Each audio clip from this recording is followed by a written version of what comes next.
하나님의 말씀 함께 보겠습니다. 고린도후서 7장 1절 말씀이 되겠습니다. 고린도후서 7장 1절 말씀입니다. 자, 우리 말씀 한 목소리 합독합니다.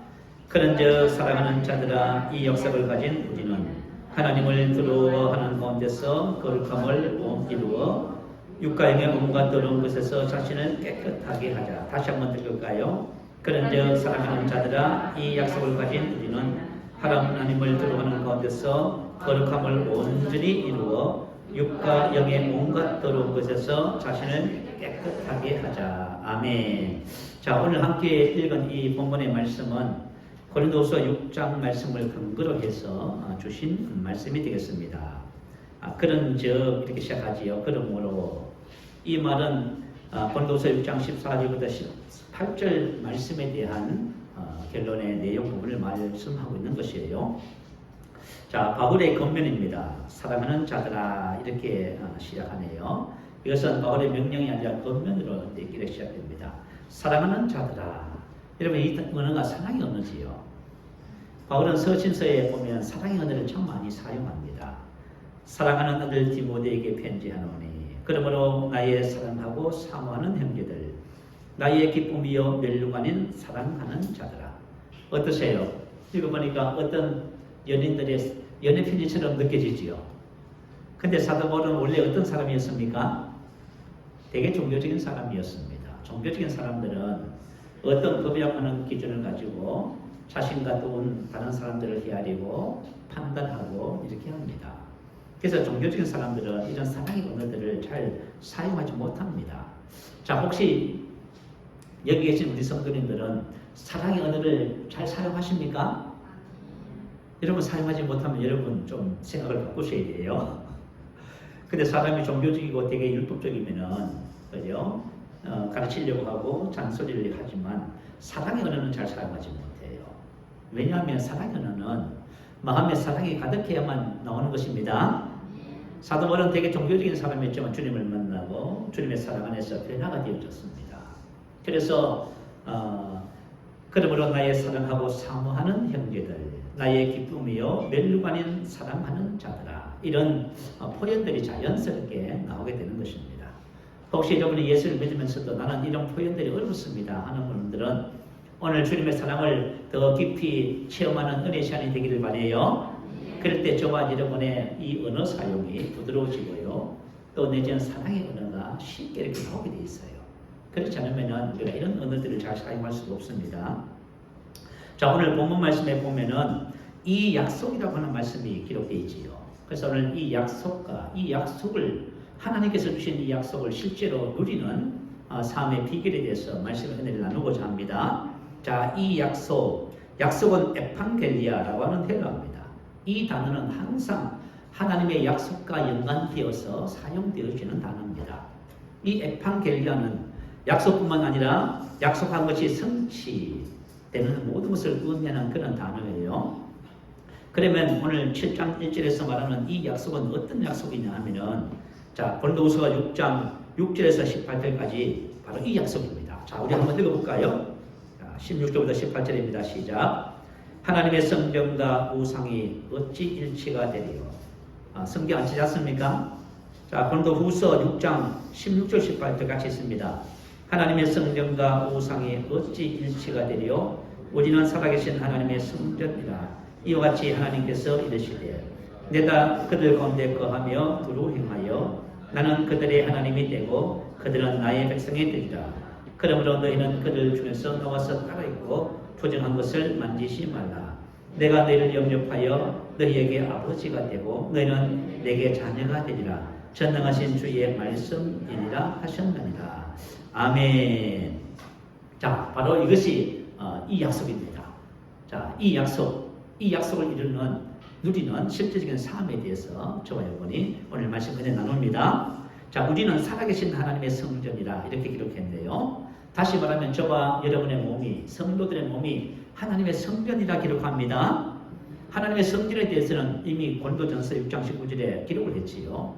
너희 몸은 너희가 하나님께로부터 받은 바 너희 가운데 계신 성령의 전인 줄을 알지 못하느냐, 이렇게 언급을 했습니다.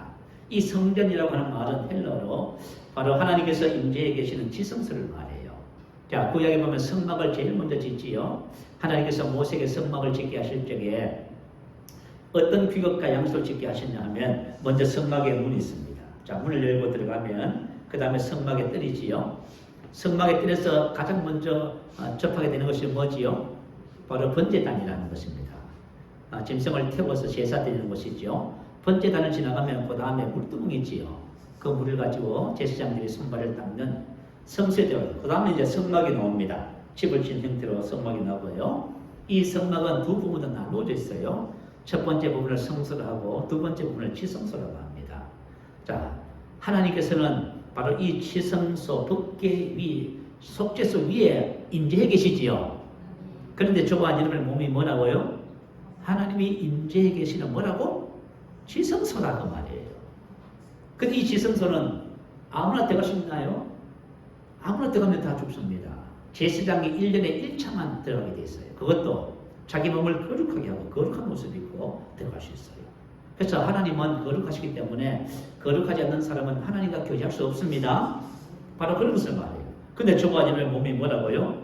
하나님의 지성소라고 말씀을 기록합니다. 우리는 살아계신 하나님의 성전이라. 하나님은 종교에서 말하는 그런 하나님이 아니십니다. 간접적인 하나님이 아니에요. 하나님은 살아계신 하나님이십니다. 그래서 하나님께서 오늘 하신 이 약속이 실제가 되는 거예요. 만약에 저가 예수를 믿으면서도 하나님께서 말씀하신 이 약속이 실제를 누리지 못하면 우리 신앙을 한번 점검해 봐야 돼요. 지난 주일날 오후 4시 조금 지나서 성지고등학교 옆에 가면 공원이 있어요. 전도를 하러 나갔습니다. 거기 갔더니 어떤 아저씨 한 분을 제가 만났어요. 근데 이 아저씨가 얼마나 박식하시든지 장관님이 자기 친구라고 그래요. 그리고 이어른 교수님도 아시고요. 또 김수원 추기님도 잘 아시더라고요. 그래서 이제 이분이 주장하는 것이 뭐냐면, 자, 성경에서 말하는 하나님은 사람이 만들어낸 것이고 죽은 하나님이다. 이렇게 자꾸 강조를 해요. 그래서 이제 한참 이런 저런 얘기를 함께 나눴어요. 그리고 이제 마지막 헤어지면서 그 이제 아저씨분이 뭐라고 하냐면 저한테 이렇게 말했습니다. 혹시 심경에 변화가 생기면 연락드릴게요. 그래서 저도 그죠? 다시 뵙기를 원합니다 하고 인사하고 헤어졌거든요. 자, 하나님은 사람이 만들어낸 종교의 하나님이 아닙니다. 어떤 하나님이요? 살아계신. 그리고 저가 여러분 살아계신 하나님이 뭐라고요? 지성소요. 여러분 보세요. 살아계신 천지와 우주 만물을 창조하신 살아계신 하나님의 지성소가 저와 여러분이라고 말합니다. 그래서 이 하나님이 어떻게 하신다고요? 거하며 거주하다 그 말이에요. 두루 행하여 돌아다니다 걷다 행하다. 이게 무슨 말이에요? 하나님이 우리와 함께 거하시면서 하나님이 일하신다 그 말이에요. 저가 예수 믿는다는 게 바로 그런 뜻이에요, 여러분. 뭐 예수 믿는데 난 아무 일도 없습니다. 난 하루종일 24시간 저 혼자 열심히 삽니다. 이 뭔가 문제, 신앙에 문제가 있는 거예요. 하나님께서 말씀하신 이 약속이 나하고는 전혀 상관이 없는 삶이 되고 있는 것입니다. 자, 그러면 이 약속의 의미가 뭘까요? 자, 이 약속의 의미를 우리 구약을 통해서 한번 확인해 보겠습니다. 자, 신명기 1장 말씀을 찾아봅니다. 1장 29절부터 33절이에요. 신명기 1장 29절부터 33절이 되겠습니다. 자, 이 말씀은 모세가 출애굽 40년을 회복하면서 한 말입니다. 그래서 특별히 정탐꾼 12사람을 보냈지요. 10명의 정탐꾼이 가서 그죠? 우리는 메뚜기 같다 하면서 백성의 마음을 그죠? 완전히 낙심시킨 그 사건을 해상하면서 한 말이에요. 자, 29절 보니까 내가 너희에게 말하기를 그들을 무서워하지 말라, 두려워하지 말라. 너희보다 먼저 가시는 너희의 하나님 여호와께서 애굽에서 너희를 위하여 너희 목전에서 모든 일을 행하신 것 같이 이제도 너희를 위하여 싸우실 것이며 강야에서도 너희가 당하였거니와 사람이 자기의 아들을 아는 것 같이 너희의 하나님 여호와께서 너희가 걸어온 길에서 너희를 안하사 이곳까지 이르게 하셨느니라 하나 이 일에 너희가 너희의 하나님 여호와를 믿지 아니하리도다. 그는 너희보다 먼저 그 길을 가시며 장막 칠 곳을 찾으시고 밤에는 불로 낮에는 구름으로 너희가 갈 길을 지시하신 자이시니라. 아멘. 자, 여러분, 하나님이 우리를 지성소 삼아 함께 하신다 그 뜻이 이게 이 뜻이에요. 이 말씀이 바로 그 뜻이다 그 말이에요. 10명의 정탐꾼의 보고를 듣고 낙심했다고 했지요. 그래서 모세가 29절에 들어가지 말고 무서워하지 말라. 이게 좀 확신하게 자신 있게 말을 합니다. 그렇지만 모세도 처음엔 이런 신앙을 못 가졌습니다. 여러분, 모세가 부름을 받을 적에 어땠을까요? 하나님께서 부르심에 바르게 응답하지 못했지요. 자, 이 모세는 나이 80에 장인의 양을 쳤습니다. 다시 말하면 80이 됐는데도 자기 소유가 없는 사람이에요. 그리고 광야에서 40년 동안 그 일을 해왔다고 말이에요. 근데 하루는 하나님의 산 호렙에 양들을 치기 위해서 갔는데 그 호렙 떨기나무 나무에 불이 붙었는데 이 불꽃이 사라지지 않는 거예요. 너무 신기한 광경이라 가까이 거기서 갔는데 그때 하나님의 음성을 듣지요. 그죠? 모세야, 너가 선 것은 거룩한 땅에 내 발에서 신을 벗어라. 그러면서 하나님께서 뭐라고 하냐면 애굽에 있는 내 백성을 내가 고난 당하는 것을 보았느라 내가 너를 보내어 그를 인도하여 적각 우리 흐르는 땅에 이루게 하리라. 이렇게 사명을 딱 받았습니다. 그때 모세가 뭐라고 말을 해요? 내가 누구이기에 바로에게 가며 이스라엘 자손을 애굽에서 인도하여 내리까. 내가 누구이기에 나 같은 것이 그런 뜻입니다. 신은 각의 사람의 어떤 외적인 사실만을 묻는 그런다. 자기 자신을 보니까 외적으로 보니까 나이 80이지요. 또 뭐예요? 재산 하나도 없이 장인의 양을 치는 그런 이런 신세가 된 겁니다. 나이가 80이 되도록. 그리고 또 뭐예요? 자기는 40년 동안 양들만 혼자서 치다 보니까요, 말할 상대가 없네요. 그래서 모세가 어떻게 됐다 하죠? 말이 어눌하다 하지요. 여러분, 말도 잃어버립니다. 안 하면. 이런 상태에 있는 거예요. 자신을 봤더니 그 일을 엄두를 못 냅니다. 그래서 뭐라고요? 보낼 만한 자를 보내십시오. 이렇게 말을 하고 마는 겁니다. 자, 모세의 이런 반응에 대해서 하나님이 뭐라고 하시냐면 이렇게 말씀하셨어요. 자, 하나님이 이르시되 내가 반드시 너와 함께 있으리라. 내가 내려가서 그들을 애굽인의 손에서 건져내리라. 여러분, 함께 하신다는 말씀이 무슨 의미인지 아시겠죠? 하나님이 나와 함께, 우리와 함께 하신다는 뜻은 이런 뜻이에요. 하나님께서 우리를 통해서 일하신다 그 말이에요. 오늘 본문의 약속이 바로 그 말씀이에요. 내가 그들 가운데 거하여, 그죠? 어떻게 하신다고요? 두루 행하시는 거예요. 자, 오늘 그 행하시는 하나님의 은혜가 본문에 오늘 신명기 1장 29절 이하에 기록되어 있어요. 모세도 처음에는 이런 하나님을 믿지 못했어요. 그래서 모세가 거절하고 그렇게 했지요. 그런데 모세가 광야 40년을 지나면서 일하시는 하나님을 친히 목격했어요. 애굽에서 광야에서. 그러면서 그가 신앙이 완전히 바뀐 겁니다. 오늘 저와 여러분도 오늘 말씀을 들으면서 저와 여러분의 신앙이 완전히 바뀌기를 원해요. 자, 30절 한번 볼까요? 너희보다 먼저 가시는 너희의 하나님 여호와께서. 하나님이 뭐 하신다고요? 먼저 가시지요. 너희보다 먼저 가시는 너희의 하나님 여호와께서 애굽에서 너희를 위하여 너희 목전에서 모든 일을 행하신 것 같이 이제 너희를 위하여 싸우실 것이며. 자, 우리가 어떻게 구원받았습니까? 자, 여러분, 우리가 은혜로 구원받지요. 그죠? 이스라엘 백성들이 출애굽 불가능합니다. 근데 하나님께서 싸우신 것이지요.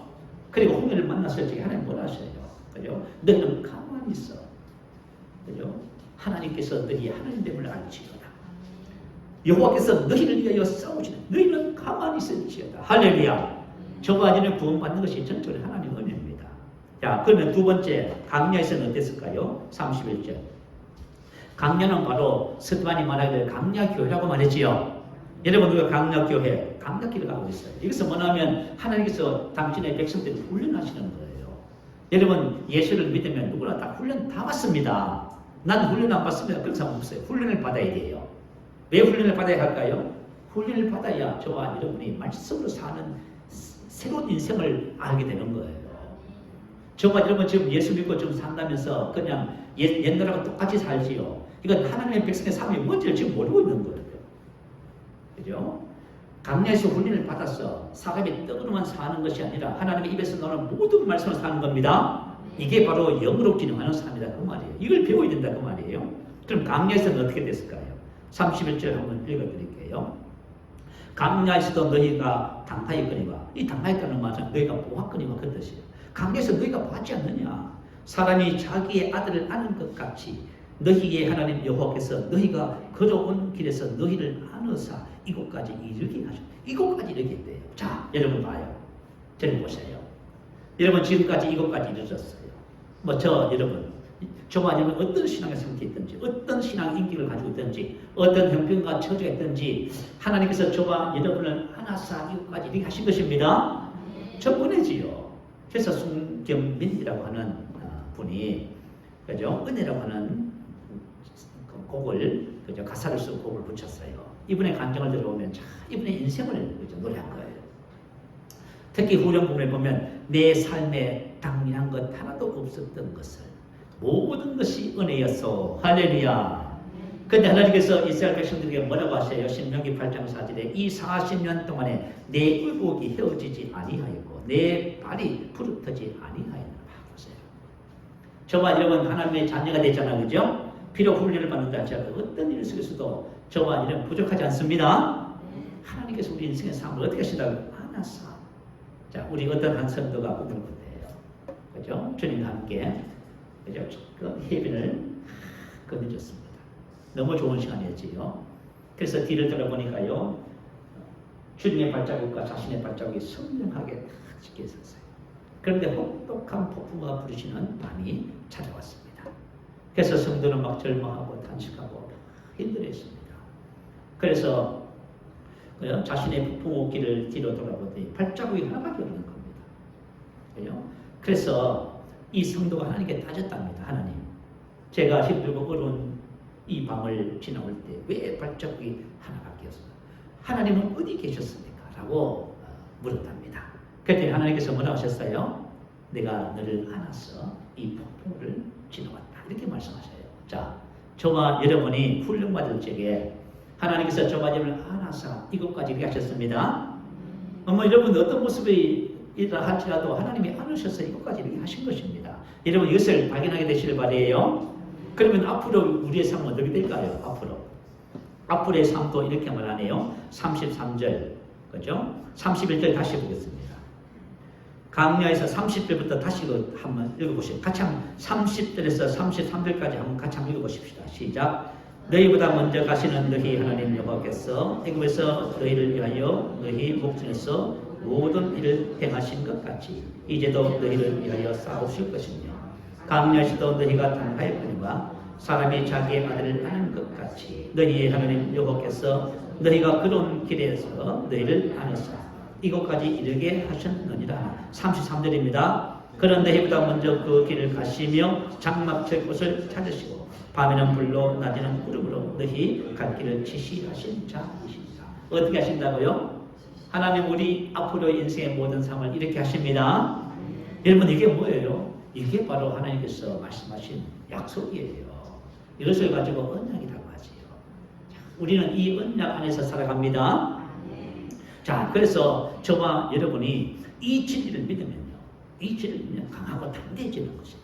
자, 요한일서 4장 4절 한번 올려주세요. 우리 한번 읽어볼까요? 시작. 자녀들아 너희는 하나님께 속하였고 또 그들을 이겼느니 이는 너희 안에 계신 이가 세상에 있는 자보다 크십니다. 자, 저와 여러분 하나님의 자녀지요. 그죠? 우리는 하나님의 자녀고 그분은 우리 아버지가 되십니다. 여기 이 말씀의 뜻이 뭐라고요? 함께 가요 두루 행하시는 거예요. 이게 바로 우리 언약의 약속이에요. 너희 안에 계신 이가 무슨 뜻이에요? 오늘 본문 말씀 내용이에요. 우리 안에 계신 이는 가만히 계신 분이 아닙니다. 그분이 우리 안에 가시면서 두루 행하여 뭐 하세요? 먼저 가셔서 일을 하시고 우리를 위해서 싸우시고요. 우리가 강력 훈련 속에서 우리를 안아서 마침내 하나님이 원하는 것까지 우리를 이르게 하시는 분이십니다. 이 약속을 믿는다면요, 저와 여러분 인생의 삶이 고백하겠죠. 모든 것이 은혜입니다 라고 고백할 거예요. 이것을 발견하지 못하면요, 그죠? 늘 방황하고 갈등하게 되는 거예요. 자, 이 약속을 믿고 산 신앙인들이 성경에는 많이 있습니다. 아브라함의 노년의 삶을 우리 한번 살펴볼까요? 자, 창세기 24장 1절에 보면 아브라함이 나이가 많아 늙었고 여호와께서 그에게 범사의 복을 주셨다. 이렇게. 자, 여러분 사람이 나이가 많이 늙으면 정신적, 육체적으로 연약해 되겠지요. 제가 세범중앙보호센터에 예배를 드리러 가면서 전부 다 80세 넘으신 어르신들이 계셔요. 제일 연세가 많으신 분은 93세세요. 그냥 앉아서 계속 예배를 드리고 하시는 걸 보면은 그죠? 참 감사하기도 하고요. 야, 참 나이가 든다는 것이 막 이런 것이구나 하는 생각이 들어요. 뭐 저와 여러분도 이제 나이 들면 다 어쩔 수 없습니다. 오늘 이제 아침에 오면서요, 김영태 권사님 차 타시는 곳에 보면은 거기 이제 길거리가 있어요. 근데 거기서 보니까 어떤 할아버지 한 분이 그죠? 이제 이렇게 안쪽으로 앉으셔서 담배를 피우고 계셔요. 할아버지가 담배가 쓰신지 침을 탁 뱉으시더라고. 그 할아버지를 딱 보면서 무슨 생각이 드냐면 참 우리 인생이 세상에 태어나서 젊음의 청진과 장년의 기간을 지나고 늙으면 다 저렇게 되는구나. 자, 여러분 사람이 늙으면 어쩔 수 없이 모든 것을 내려놓게 됩니다. 그런데 아브라함의 노년의 삶은 어떻다고요? 아브라함의 나이가 많아 늙었습니다. 여호와께서 그에게 범사에 복을 주셨습니다. 모든 일에 전부 여호와께서 복을 주셨다. 이 말은 무슨 뜻이냐면 성공, 번영, 생산, 장수 등을 위한 능력을 부여하셨다 그 말입니다. 아브라함은 나이와 상관없이 이와 같은 능력 있는 삶을 살았습니다. 나이가 많음에도 불구하고 항상 생산하고 뭔가를 만들어냈습니다. 이게 무슨 말이에요? 이게 바로 하나님이 함께하는 삶이에요. 참 놀랍습니다. 그래서 아브라함의 성공과 번영과 생산, 장수의 비결은 뭐예요? 하나님이십니다. 그래서 아브라함은 언제나 이와 같은 마인드를 가지고 살았어요. 자, 아들 이삭을 위해서 이제 아내를 맞이해 줘야 되는데요. 종을 먼 고향으로 보냅니다. 뭐냐면 이삭의 아내를 구해오라는 거예요. 자, 종이 생각할 때 기가 막힌 일이죠. 한 번도 가보지 않는 그죠? 주인의 고향에 가서 그죠? 이삭의 부인을 아내를 될 사람을 그죠? 데리고 오라니 얼마나 기가 막혀요. 자, 그때 아브라함이 종에게 한 말이 있어요. 종이 이렇게 말해요. 주인이 내게 이르되 내가 섬기는 여호와께서 그의 사자를 너와 함께 보내어 내게 평탄한 길을 주시리라. 아멘. 자, 아브라함은 어떤 마인드를 가졌어요? 함께 하시는 하나님. 그리고 항상 어떻게 하신다고요? 형통하게 하십니다. 왜 이런 마인드를 가지고 살아갈까요?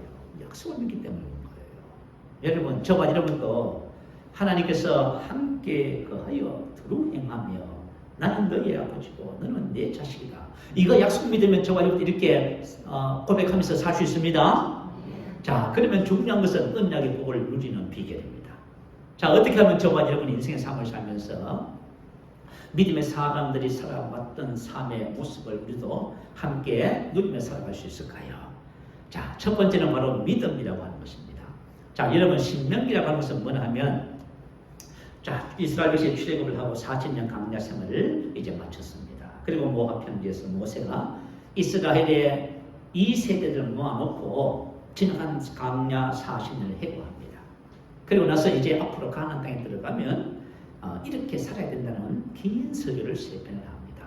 그것이 바로 신명기라고 하는 것입니다. 신명기 1장 29절에 32절에 과거의 40년을 회상하면서 이렇게 말을 했어요. 내가 너희에게 말하기를 그들을 무서워하지 말라 두려워하지 말라.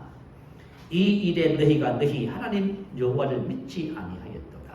자, 저와 여러분이 인생의 삶을 살면서 많이 염려하고 근심하고 걱정하고 의심하고 불순종하고 만약에 두려워하고 그러면 문제가 뭘까요? 그것은 바로 하나님께서 말씀하신 이 약속을 믿지 못한다는 증거입니다. 내가 만약에 우리가 어떤 일, 어떤 분야에 그죠? 이와 같은 반응을 보이고 있다면은 이것은 무슨 문제? 이건 여러분 믿음의 문제입니다. 자, 여러분 믿음은 우리에게 강하고 담대함을 줍니다. 확신을 줍니다. 자, 출애굽 1세대가 정복 실패의 근본 원인이 뭐라고 했어요? 모세가 지금 이스라엘 출애굽 2세대에게 이걸 가르쳐주는 거예요. 자, 하나님께서 너희들에게 막 약속하신 기업을 주기 싫어서 안 준 것이 아니다 그 말이에요. 하나님의 능력이 없어서 가지지 못하겠다는 것이 아니란 말입니다. 자, 사랑하는 성도 여러분, 저가 좀 만약에 병이 들었다고 쳐봐요. 하나님께서 치료할 수 없어서 치료 못 받는 것이 아닙니다. 이건 무슨 문제예요? 이 나의 믿음의 문제, 믿음의 문제. 저가 좀 믿음의 문제라는 것을 기억하시면 합니다. 이 일에 너희 하나님 여호와를 믿지 아니하였도다. 이렇게 말씀을 기록하고 있습니다. 자, 여러분, 출애굽 1세대 60만이 약 60만이 출애굽을 했다 그래요. 자, 그런데 출애굽 2세대와 함께 가나안 땅에 들어간 사람이 누구지요? 여호수아와 갈렙이지요. 그럼 여호수아와 갈렙이 왜 들어간다고 말이에요? 여호수아와 갈렙이 이렇게 고백합니다. 민수기 14장 9절에 보면 여호와는 우리와 함께 하시느냐 그들을 두려워하지 말라. 자, 갈렙은 무슨 신앙을 갖고 있어요? 하나님께서 약속하신 이 약속을 믿는 신앙을 갖고 있었습니다. 여호와께서 누구와 우리와 함께 하고 계시는 거예요. 그러므로 저와 두려워하거나 염려하거나 근심하거나 원망 불평할 이유가 없습니다. 그래서 여러분, 만약에 저와 여러분이 하나님께서 약속하신 언약을 우리가 누리지 못한다면 그것은 단순히 믿음의 문제라는 사실을 여러분 기억하셔야 돼요. 자, 그러면 믿음이라는 것이 뭘까? 자, 믿음의 동의어는 두 개가 있어요. 첫 번째는 순종이라는 거지요. 자, 만약에 저와 여러분이, 그죠? 내가 믿음이 있다고 말은 하지 않아요. 근데 하나님의 약속의 말씀을 따라서 살아가요. 그러면 이 사람 믿음이 있는 거예요? 근데 이 사람의 믿음을 자꾸 얘기해요. 얘기해요. 믿음을 얘기하는데 그렇게 살진 않아요. 그러면 이 사람 믿음이 있어요? 없어요? 여러분, 믿음이 없는 겁니다, 여러분. 그래서 믿음의 동의어는 바로 순종인 겁니다. 그래서 구약이나 신약이나 순종, 믿음 같은 말이에요. 그리고 믿음의 두 번째 동의어는 아는 것이 에피그노시스라지요. 우리가 다 하나님의 아들을 믿는 것과 아는 일에 하나가 되어 믿는 것과 아는 일. 이 아는은 그죠? 에피그노시스라고 하는 거예요. 계시 지식을 말해요. 믿는 것과 가는 그죠? 카이라고 해요.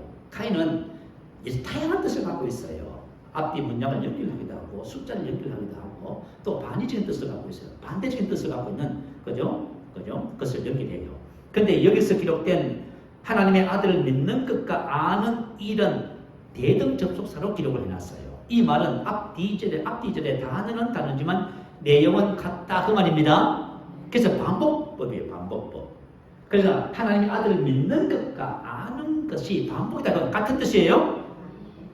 자, 그래서 저와 여러분이 믿음에 대해서 자, 내가 말씀을 고백하고 영을 기도했어요. 알아지는 거 있잖아요. 믿어진다 그 말이에요. 이 믿음이라고 하는 성경적인 믿음이라고 하는 거예요. 그래서 여러분, 믿음을 얻기 위해서 우리 지난주에 말씀을 나눴어요. 디모데후서 3장 14절. 너는 배우고 확신한 일에 관해 이렇게 했어요. 자, 만약에 내가 개인적으로 자, 배우려면 합니다. 저와 여러분이 믿음을 갖기 위해서는 배우셔야 됩니다. 배운다는 말은 무슨 뜻이냐면 가르침 하에서 배운다 그 말이에요. 혼자 살 수 없어요. 누군가 믿음을 갖고 사는 사람을 만나서 배우셔야 됩니다. 그리고 어느 정도로 배워야 돼요? 그것에 어떤 것에 익숙해질 때까지 배우셔야 돼요. 대충 뭐 알고 이 정도까지는 안 돼요. 이것이 마치 익숙해져서 내가 사용할 수 있을 정도가 될 때까지 반복적으로 배워야 되는 거예요. 그때 배우고 확신한 일에 가게 되는 거예요. 확신하다, 믿게 되다 그 말 수동태예요. 성경에서 말하는 믿음은 자, 하나님께서 믿음을 주셔서 믿게 되는 거예요. 확신하게 되는 거예요. 그래서 너는 배우고 확실한 일에 거하라. 그때 우리가 말씀 안에 가게 되는 거예요. 자, 여러분, 이것을 여러분이 하고 계신다면은 여러분은 믿음을 증가시키고 있어요. 안 하고 계신다면 여러분은 믿음은 항상 그 자리야. 믿음은 증가돼. 여러분, 믿음은 잘하는 거예요. 내가 하나님의 말씀을 가지고 있을 적에 그죠? 어떤 말씀이든지 간에 처음에는 하나님께서 계시해 주는 만큼 믿을 수 있어요. 요만큼 1년이 가고 2년, 3년이 가고 4년이 가고 그 말씀을 계속해서 반복하고 가지고 살고 반복하고 가지고 살고 할 때 어느 날인가 보면은 믿음이 그 말씀에 대한 계시가 증가되면 믿음이 자꾸 커지는 거예요. 그리고 믿음도 잘하는 거예요, 여러분. 그래서 저와 여러분이 하나님의 말씀을 또 듣고 또 듣고 또 들어야 돼요. 왜 그럴까요? 그래야 믿음은 잘하는 것이기 때문에. 자, 저가 지금 밥을 지금까지 몇 개 먹었을까요? 지겨워서 어떻게 먹었지요? 아니에요, 여러분. 여러분 밥을 먹으면서 계속 성장해 왔잖아요. 근데 그걸 끊어버리면요. 하나님의 말씀은 똑같아요. 하나님의 말씀이 뭐 옳고 그르고 어떻고 왜 따지세요, 여러분? 여러분 밥 먹으면서 흰 쌀밥인데 오늘 그죠? 어쩌고 따지면서 드시는 분 있어요? 없지요. 그럼 왜 먹잖아 그냥. 하나님의 말씀도 믿음을 먹기 시작하면 저는 잘하는 것입니다. 자, 우리 서울에 여러분 최홍 선교사님, 안종향 선교사님 잘 아시지요? 근데 이분이 예수 선교 사관학교에서 성 코칭, 이제 학생들 코칭하는 일을 하고 있어요. 근데 코칭 그룹 중에서 두 자매님에 대한 간증을 하셨어요. 이 두 자매에 대한 예가 배우고 확실한 예가 하는 좋은 예가 될 것 같아서 좀 간증을 들려드리고 싶어요. 한 자매님이 계셨대요. 이 자매님은 믿음의 반석, 자, 양육반 교제지요. 우리 교회에서 지금 교회 등록을 하면은 믿음의 반석 양육반 교제로 양육을 합니다. 근데 이 자매는 양육을 받는 동안에 자, 일가를 배우면요, 일가의 말씀과 일가의 큰 라인이잖아요. 그것을 전부 다 배우신대요. 그러니까 이가를 배우면요, 자, 일가에 했던 곳을 다 배우고 이것도 다 배우고, 상가하면 1, 2, 3가 4가 배우고, 12가 하면 1가부터 12가까지 다 배우는 거예요. 그리고 아침에 눈을 뜨면요, 1가부터 12가까지 계속 외우고 묵상을 하는 거예요. 근데 1시간 이상이 딱 걸린다 그래요. 이 사람은 직장 다녀요. 집에서 노는 사람 아니에요. 그죠? 새벽 일찍 일어나가지고 하는 거예요. 그리고 직장에 가면 점심을 먹자마자 뭐 해요? 바로 혼자서 1가부터 12가가 계속 묵상하는 거예요. 그러니까 이건 매일 하니까 이 자매님 머릿속에는 1가부터 12가 전체 말씀에 다 들어있는 거예요. 우리 양육반 교육을 가르치게 뭐라고 배움을 받아요? 이 12가 말씀을 차근차근 씹어서 자기 것으로 먹으면 합니다. 이렇게 가르쳐주죠. 이 자매는 이렇게 한 거예요. 그리고 예수 선교사관학교 교과목 중에서 보면 치유자 그리스도가 있어요. 이 치유자 그리스도에 대해서 이 말씀을 수없이 듣고 또 듣고 반복. 그죠? 그 자기 것이 하는 거예요. 그런데 이 자매가 이 말씀을 계속 들으면서 어떤 마음이 드냐면, 치유자 그리스도 안에서 우리가 지금 나누고 있는 복음의 모든 말씀이 전부 다 들어있다는 것을 깨닫게 된 거예요. 그런데 이 자매님이 이렇게 교육을 받기 전에, 말씀을 훈련을 받기 전에, 그죠? 코로나가 걸렸대요. 근데 코로나 걸리고 났었는데, 그죠? 후유증이 뭐냐 하면 계속 설사를 만납니다. 설사를 막 쫙쫙쫙합니다. 그래서 병원에서 주는 역한 약을 먹으면 설사가 멈추고, 안 먹으면 또 설사가 쫙쫙하고요. 그런데 어느 날 밤은 기도하는데요. 자, 어떤 마음이 왔냐 하면, 자기가 이미 치유받았다는 마음이 딱 온 거예요. 그리고 나는 아플 수 없다는 마음이 딱 온 거예요. 자, 그래가지고 이 자매님이 뭐 했어? 하면 바로 그냥 아이스크림 4개를 사다 먹어버려야 돼. 어떻게 해요? 그거 먹으면 짝짝짝 하는데 지금 먹었대요. 그리고 아침에 일어났는데 그 다음날 완전히 치유받았답니다. 그래 이 자매가 하는 말이 뭐냐면, 그리고 그 이후에도 몇 번 치유의 경험을 하게 됐대요. 그리고 이제 자기는 그 사는 집에 여름이 되면요, 곰팡이가 핀답니다. 그죠? 냄새나고 참 보기도 안 좋잖아요. 근데 어느 날 신발장 문을 열었는데 곰팡이가 피어들랍니다. 그리고 이 자매는 저녁마다 기도하는 모양이에요. 그래서 저녁에 또 이제 방언기도 하고 이렇게 말씀을 고백하고 묵상하는데, 하나님께서 어떤 마음을 주시냐면, 그죠? 이런 마음이 생각이 들더래요. 자, 이 곰팡이도 생물이니까 살아있잖아요. 근데 내가 예수 이름으로 명령하면은 이거 죽겠구나 하는 마음이 들더래요. 그래가지고 뭐 했어요? 신발장 문을 딱 열고 곰팡이에서 뭘 했냐면, 그죠? 예수 이름으로 사라질지어다, 제거될지어다, 딱 명령을 했대요. 그리고 그 다음날 보니까요, 곰팡이 다 죽었더랍니다. 그리고 이 자매는 하나님의 말씀을 자기 것으로 만들어서 왕같은 제사장으로 사는 삶이 뭔지를 체험하고 있는 거예요, 지금. 자, 사랑하는 성도 여러분, 저와 여러분의 말씀으로 영으로 기능하면은, 하나님의 영으로 기능하면은, 내가 하는 말이 뭐가 돼요? 능력이 되는 거예요? 왜 우리가 하는 말이 능력이 없을까요? 그것은 저와 여러분 영으로 안 살아서 그런 거예요. 그러니까 하나님의 자녀의 삶은 한 번 예수님을 통해 생명 안에서 왕노릇하는 거예요. 이게 자녀의 삶, 실제적인 삶이에요. 그래서 이 자매가 하는 말이 뭐냐면, 내가 믿음, 예수 이름으로 명령하면은, 그죠? 되는구나. 그 믿음이 마음속에 싹 들어왔대요. 자, 또 한 자매님은 사모님이신데요. 복음의 신조, 우리 이제 그 교과목 중에서 복음의 신조가 있어요. 근데 이 자매는 복음의 신조를 이렇게 배우면 집에 가서 바로 복습을 해요. 그리고 그것을 뭐 해요? 자기가 목소리로 전부 다 녹음을 해요. 녹음을 해가지고 계속 듣는 거예요. 또 듣고 또 듣고. 이렇게 하다 보니까 어느 날, 그죠? 계시 왔어요. 뭐라고요? 영생은 나의 것입니다. 여러분, 영생을 그냥 우리가 지식으로 아는 것하고 영생을 믿는 것하고는 달라요. 우리가 믿으면 실제가 되잖아요. 그냥 안 믿으면 지식으로 알고 있으면 여러분 아무래도 실제가 안 돼요. 그러니까 우리 신앙생활의 가장 큰 문제가 뭐예요? 지식만 갖고 있는 거예요, 전부 다. 영생 알지요, 목사님? 그 들은 지가 한 수천 번 들은 것 같은데요. 그런데 영생에 대한 믿음은 없어요. 그리고 이 사모님께서 어떻게 신앙생활을 하냐 하면은, 이제 코치가 이제 우리 안중환 선교사님이 그죠? 이렇게 하다가 지시를 하잖아요. 자, 양립반 교육을 받으면서, 자, 뭐라고 코칭을 하냐면, 우리는 다 알아서 다른 사람을 가르치지 않습니다. 그냥 일가를 배우면 배운 대로 다른 사람을 가르치세요. 이게 바로 가장 빠른 성장의 비결입니다. 이렇게 하셔도 돼요. 그랬더니 이 사모님이 교회에 가셔가지고, 교회 사모님이니까 교회에 있는 전도사님하고 사역자 4사람을 그죠? 불러 모아가지고 양육을 했대. 일가를 배우면 일가를 다 전수하는 거예요. 이가를 배우면 이가를 다 하고, 12가를 배우면 12가를 다 하고. 근데 이 사모님이 이렇게 하니까, 반복하니까 어떻게 돼요? 말씀에 대한 계시가 증거되는 거예요. 그 삶의 문제를 돌파하는 거예요. 변화가 되는 거예요, 이게. 그래서 이와 같은 가정이 뭐죠? 너는 배우고 확실한 일에 거하는 가정입니다. 이 믿음이 여러분의 삶을, 약속을 실제로 만들어주는 거예요. 나 우리 세세미교회 성도님들이 간증만 듣지 말고 여러분 간증하는 분이 되시기 바래요. 자, 두 번째는 뭘까요? 거룩함입니다. 자, 우리가 모세오경의 순서를 보면요, 창세기가 나와요. 창세기가 뭔지 아시지요? 그 다음에 출애굽, 이스라엘이 그죠? 애국에서 탈출하고요, 율법을 받고 언약을 맺고요, 또 성막 봉헌의 모든 과정을 기록해 놨어요. 그 다음에 레위기가 있고, 그 다음에 민수기예요. 여러분, 민수기가 뭔지 아세요? 백성의 수를 계수하는 거예요. 왜 백성들의 수를 지파별로 계수했어요? 전쟁에 나가요. 20세 이상에. 군대를 편성하는 거예요. 왜냐하면 하나님의 사람들은 강약교회에서 저만 잃어보니 앞으로 전쟁을 위해서 준비하셔야 돼요. 그 전쟁에 대해서 준비도 안 하고 있으면 어떻게 할 거예요? 저만 전쟁하셔야 돼요. 아시겠죠? 우리 믿음의 선한 싸움을 싸우셔야 됩니다. 그래서 민수기는 바로 전쟁을 위해서 그런 거예요. 그런데 출애굽기와 민수기 사이가 뭐예요? 레위기지요. 그 레위기가 뭘까요? 하나님의 백성의 거룩함이에요.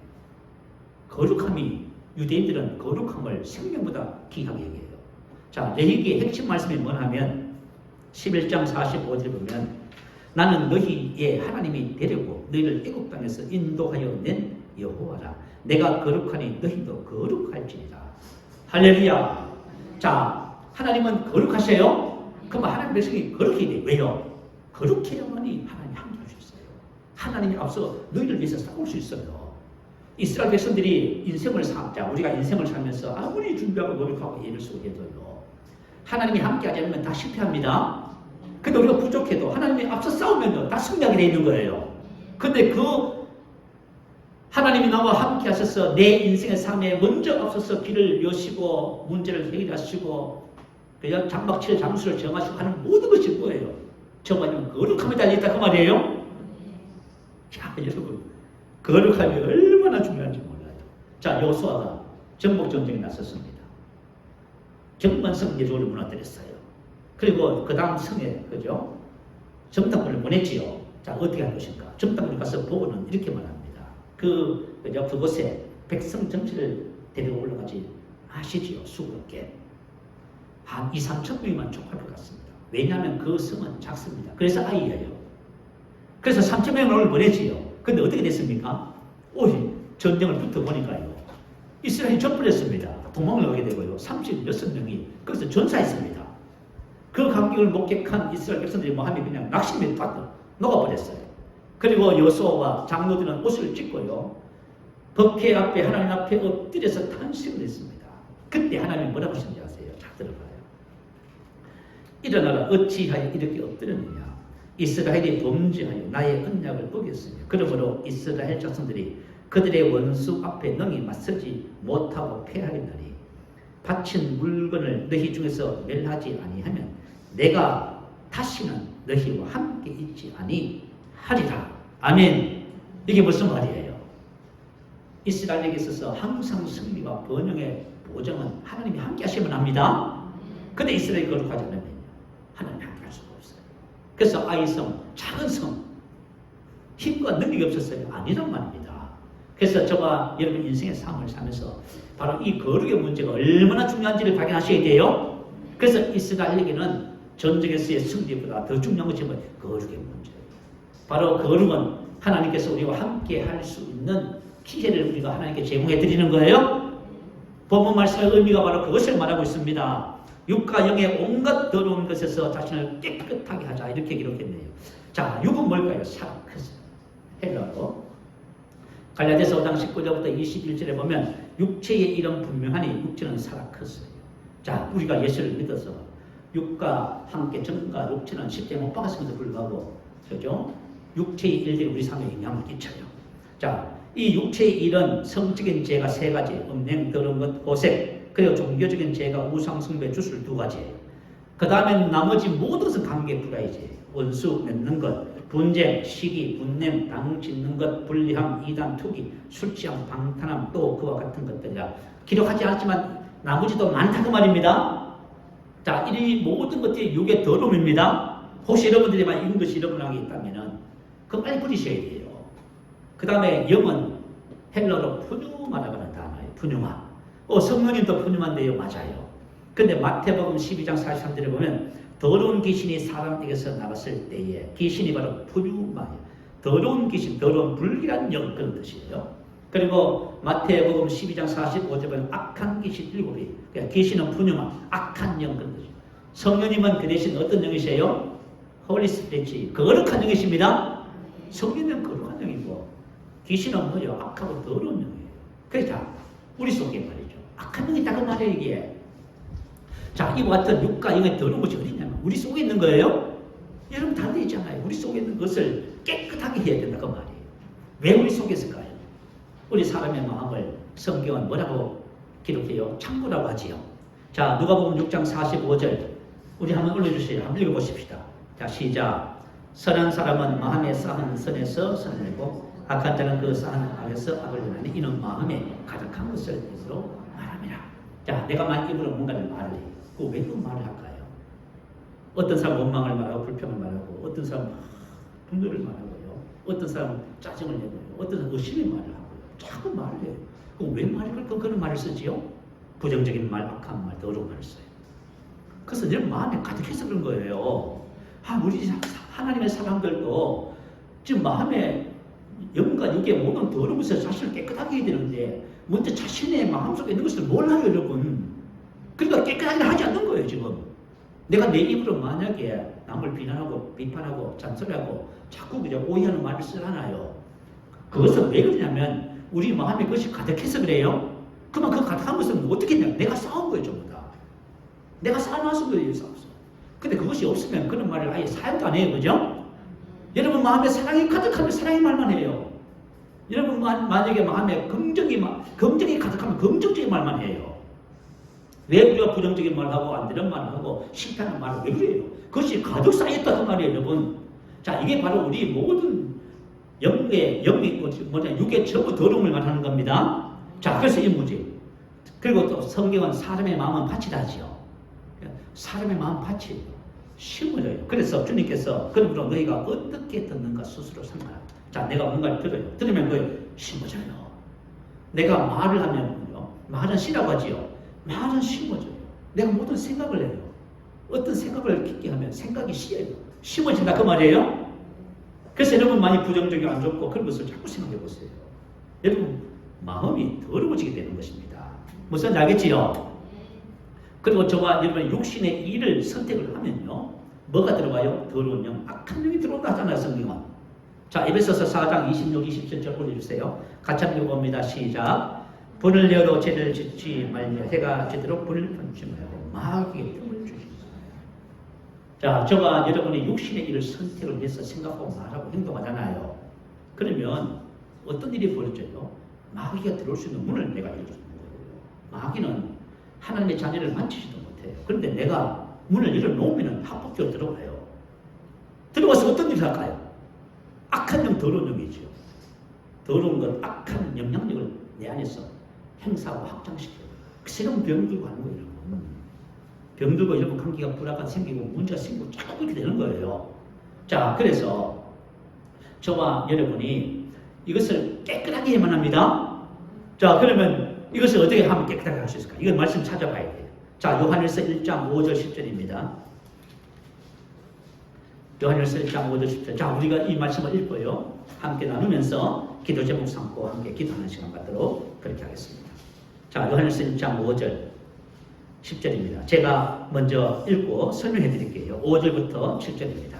자, 우리가 그에게서 듣고 너희에게 전하는 소식은 이것이니 곧 하나님은 빛이시라. 그에게는 어둠이 조금도 없어지려는. 자, 하나님은 거룩하십니다. 그 저는 거룩해야 돼요. 만약 우리가 하나님과 사귐이 있다 하고, 이 사귐이 뭐냐면 바로 하나님의 사귐이에요. 주님께서 우리 안에서 거하여 일하시를 원하세요. 하나님은 저와 여러분이 그냥 혼자서 여러분이 혼자서 직장생활하고 여러분이 혼자서 사업하고 아니란 말입니다. 하나님이 우리와 함께 하셔서 우리의 삶과 사업을 우리가 하나님 앞서서 행하시는 거예요. 이게 바로 하나님 백성에 주어진 언약의 축복이라고 하는 거예요. 우리가 만약 하나님과 사귐이 있다 하고 어둠에 행하면 거짓말하고 진리를 행하지 아니함니거니와 그가 빛 가운데 계신 것 같이 우리도 빛 가운데 행하면 우리가 서로 사귐이 있고 그 아들 예수의 피가 우리를 모든 죄에서 깨끗하게 하실 것이요. 할렐루야. 자, 저와 여러분이 신앙생활 하면서요, 하나 결단하셔야 돼요. 내가 빛에 다녔는데 이제부터 내가 빛을 따라 진리를 따라서 살겠다고 결단하셔야 됩니다. 이거는 어려운 거 아니에요, 여러분. 자, 저와 여러분, 내가 말씀을 내 것으로 만들어서 여러분 배우고 학창 일에 거기 된다고 말이에요. 말씀을 내 것으로 만들어서 내가 말씀을 내 안에 거기 된다. 자, 저와 여러분이 말씀이 내 안에 들어오면은 저와 여러분이 거룩함을 이루게 된다 그 말이에요. 자, 8절 한번 읽어볼게요. 8절. 만일 우리가 죄가 없다고 말하면 스스로 속이고 또 진리가 우리 속에 있지 않은 것이요. 사람들은 자신의 영과 육의 더러움을 사람들은 몰라요. 그런데 하나님의 말씀이 우리 안에 들어오면요, 하나님의 말씀이 내 안에 들어오면 빛이 들어오는 거예요. 빛이 들어오면 다 알게 되는 거예요. 내가 뭔가 잘못된 것을, 내가 말하는 것이, 행동하는 것이, 생각하는 것이 잘못됐다는 것을 알게 된다 그 말이에요. 만약 우리가 죄가 없다고 말하면은 그죠? 스스로 속이는 거예요. 진리가 우리 속에 있지 않기 때문에 그렇게 말하는 거예요. 오직 빛만이 어둠을 구분해내는 거예요. 저와 여러분이 내가 아무리 거룩하고 똑똑하다고 해도 소용없어요. 일단 빛에 비추어서 점검을 받아야 된다 그 말이에요. 내 속에 하나님의 빛이 들어오면은 저와 여러분이 그죠? 어떤 일이 벌어지냐면 오늘 여기서 말하는 그죠? 일이 벌어져요. 9절 말씀드릴게요. 만일 우리가 우리 죄를 자백하면, 자, 그래서 우리가 뭐예요? 빛이 들어올만이 자신의 그죠? 어둠을 알고 자백하게 되는 거예요. 지금 자기가 문제 속에 있음에도 불구하고 자백을 안 해요. 자기가 옳다는 거지요. 다른 사람이 다 틀렸다는 거예요. 이건 뭐냐면 빛이 없다는 증거예요. 빛이 들어오면은 이제는 그죠? 말이 달라져요. 아, 내가 이런 부분이 내가 잘못했구나. 그래서 저가 자백하게 되는 거예요. 자백하면 그만 믿고시고 우리 죄를 사시며 우리를 모든 부재에서. 자, 우리가 자백하면 제일 첫 번째 하시는 뭐래요? 우리 죄를 사시며, 다시 말해 용서하신다 그 말이에요. 여러분, 용서하신다는 말의 뜻이 뭐냐 하면 죄, 의무, 처벌로부터 용서 그 뜻이에요. 단순히 용서해 주실 때 그 정도가 아니에요. 죄, 의무, 처벌로부터 용서예요. 다시 말하면 여러분 인생의 삶에 문제가 해결될 거예요.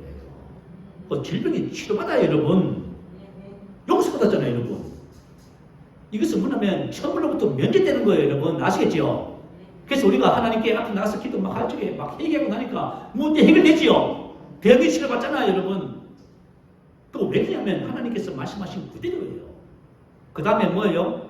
우리를 모든 부지에서 깨끗하게 하시고, 깨끗하게 하신다는 말은 뭐냐면 카다디죠. 깨끗하게 하다, 정하다. 다시 말하면 거룩함을 이루게 된다 그 말이에요. 할렐루야. 자, 우리 안에 하나님은 거룩하시는데 어떻게 하면 우리가 거룩해질까요? 바로 이런 과정을 통해서 하나님 빛이셔요. 우리도 빛 가운데 있어야 돼요. 아시겠죠? 진리를 따라 살아가셔야 돼요. 말씀이 내 안에 들어오잖아요. 그러면 저와 여러분이 누구를 원망하고 비평하지 않아요. 전부 자기 자신의 모습을 빛 가운데 자신을 보면서 자백하게 돼요. 그래서 여러분 인생의 삶의 문제가 다 해결돼요, 여러분. 왜 문제가 해결 안 되고 지금 계속 끌어안고 살아가요? 이 문제가 해결이 안 되는 거예요. 그럴 때 우리가 거룩함을 이루게 되는 것입니다. 그럴 때 거룩한 곳에 더러운 영이 있을 수 있나요? 악한 영이 쫓겨나가는 거예요, 여러분. 그런데 우리가 신앙생활 해보니까요, 앞에 이것은 나가지 않고요, 악한 영만 쫓아내려고 해요. 물론 기도하면 악한 영이 쫓겨나가요. 그런데 쫓겨나가는 그 악한 영이 다시 들어와요. 왜요? 이 사람이 마음을 깨끗하게 하지 않는데요. 다시 들어와요. 또 쫓아내면 또 다시 들어와요. 그러면 쫓아내지 않아도 거룩함을 이루면은 악한 영은 다 떠나갑니다. 우리 교회 새세명교회 성도 여러분, 저와 여러분이 모르겠지만, 그죠? 여러분 속에는, 그죠? 여러분이 선택한 육신의 일들로 인해서 쓴뿌리와 상처와 그런 고통들로 인해서 어둠의 영들이 많이 들어와 있어요, 지금. 근데 그걸 어떻게 쫓아낼 거예요, 여러분? 저와 여러분이 하나님 빛 가운데 나와서 빛을 받기 시작하면 거룩해지면 악한 영은 전부 다 쫓겨나갑니다. 근데 이 악한 영은 저와 여러분이 쫓겨나가도 육신의 것을 선택하면 다시 다 들어와요. 그래서 소용없어요, 이렇게 봐요. 그래서 저와 여러분이 신앙생활을 어떻게 해야 되는지 이걸 발견하고 언약의 축복을 누리는 믿음의 복된 삶을 사십시다. 언약의 축복을 누리는 비결은 바로 믿음과 거룩함입니다. 할렐루야. 이것은 하나님의 말씀을 통해서 이루어지는 은혜예요. 자, 오늘 말씀을 생각하면서 저와 여러분이 말씀을 그냥 듣고 마치지 마시고요. 이거 유튜브에 올라가니까 여러분들이 이 말씀을 계속 여러분이 이것이 될 때까지 한번 들어봐요. 10번이고 20번이고. 그렇게 하셔서 이것을 여러분 삶 속에 적용할 수 있도록 내 인생의 삶을 정말 하나님의 은혜가 축복 안에 사는 것은 이것이구나. 이걸 발견하시고 저와 여러분의 인생의 삶에 많은 간증을 하기는 삶이 되십시다. 할렐루야. 우리 한번 크게 부르시고 기도합니다. 할렐루야.